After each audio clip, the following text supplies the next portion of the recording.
Hello, everyone. Today is Monday, January 3rd, 2022. Biden slams sanctions on Mali, Guinea for coups. Ethiopia also hit.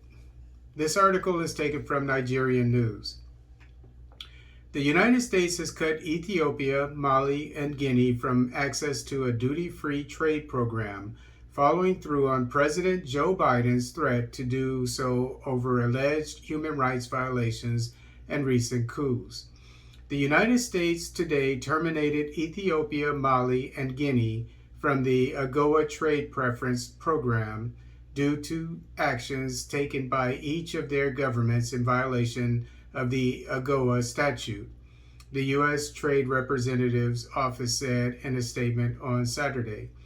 Biden said in November that Ethiopia would cut off from the duty-free trading regime provided under the U.S. African Growth and Opportunity Act, AGOA, due to alleged human rights violations in the Tigray region. Alleged is the key word here, alleged.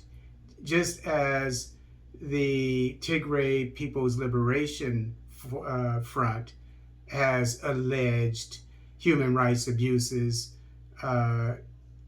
claimed against it. Any reasonable person will say that the way that Prime Minister Abiy handled the war to put down an insurgency that started the war is textbook and should be imitated by future heads of state. Biden said in November that Ethiopia, I went over that, Mali and Guinea were targeted due to recent coups. The suspension of benefits threatens Ethiopia's textile industry, which supplies global fashion brands and the country's nascent hopes of becoming a light manufacturing hub. It will become one eventually. The people of Ethiopia will stand behind their great head of state, their Prime Minister Abiy, because they know that he's a good man. They know that the administration, the Biden administration, is full of devils.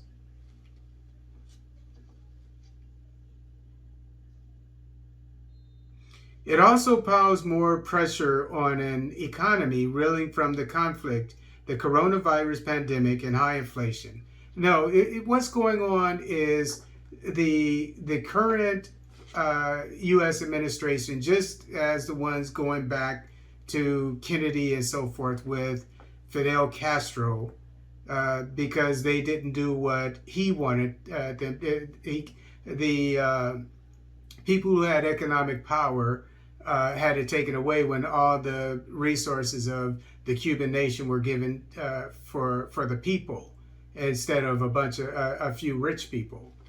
And so they had the government of the United States put sanctions and try to assassinate Castro.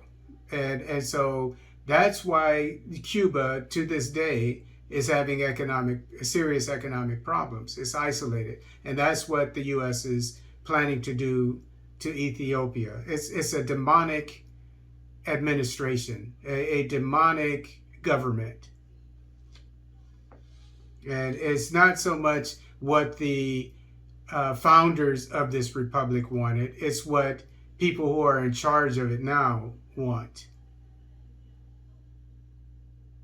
The Biden-Harris administration, Harris, okay, yeah, so-called black woman, right?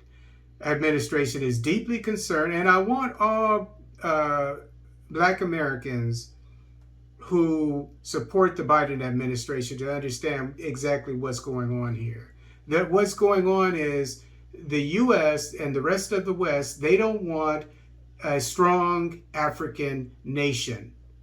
This is what's going on. They don't. Ethiopia is in the process of controlling its natural resources and spreading the wealth throughout Africa. And the West, they want to keep things the way they are. They want Africa poor so that they can get their natural resources for free or cheap. The Biden-Harris administration is deeply concerned by the unconstitutional change in governments in both Guinea and Mali. And by the gross, what the United States needs to be concerned about is the poor African kids that are dying in mines so that they can get the lithium and the cobalt and the coltan, etc., so that to power the economies of the West and China. That's what they need to be concerned about. The Biden-Harris administration is deeply concerned by the unconstitutional change in governments in both Guinea and Mali, and by the gross violations of internationally recognized human rights being perpetrated by the government of Ethiopia and other parties amid the widening conflict in northern Ethiopia, the USTR statement said. The AGOA trade legislation provides sub-Saharan African nations with duty-free access to the United States if they meet certain eligibility requirements, such as eliminating barriers to U.S. trade and investment and making progress toward political pluralism. Each country has clear benchmarks for a pathway toward reinstatement, and the administration will work with the governments to achieve that objective, it added. The Washington embassies of the three African countries did not immediately respond to, requests for comment. Ethiopia's trade ministry said in November it was extremely disappointed by Washington's announcement, saying the move would reverse economic gains and unfairly impact and harm women and children, which is true. And what I'd like to say to the other sub-Saharan African nations, the heads of state, is that you need to stand behind these three strong men.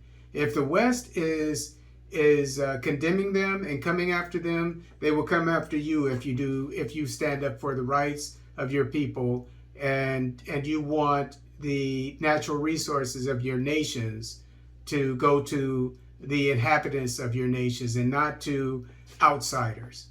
So you all need to do the same thing, and you need to do whatever you can to this AGOA, forget about the AGOA. Start working on the African continental free trade area. And so you can start trading with each other. You don't need the outside world. You don't need China. You don't need the West. You have everything you need. And that's what Ethiopia is working toward under the Abiy administration. Uniting, bringing on more airlines so that Africa can communicate better with itself through travel. Yeah, look at what Abiy is doing, and look at what the Biden administration is doing to him to try to stop him. All African, sub-Saharan African nation leaders need to get behind these men, and you need to all get together, by the way, and kick out the UN, kick out the French, whatever, and secure your own nation.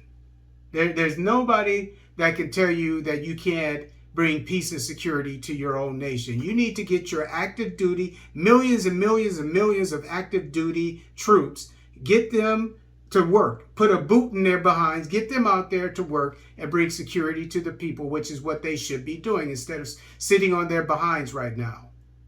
You don't need the UN.